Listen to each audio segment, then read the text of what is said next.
আসন, যা সহজ ভঙ্গি নামেও পরিচিত।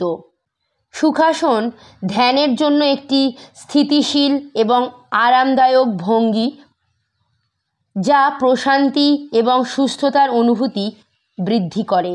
এটি নিতম্ব এবং গোড়ালি প্রসারিত করে, যা নিতম্বের নমনীয়তা বৃদ্ধি করে।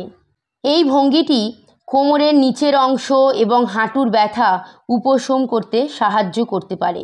এটি পিঠ এবং কোর শক্তিশালী করে। সুখাসন প্রশান্তি বৃদ্ধি করে এবং এটি প্রায়শই ধ্যানের জন্য ব্যবহৃত একটি আসন।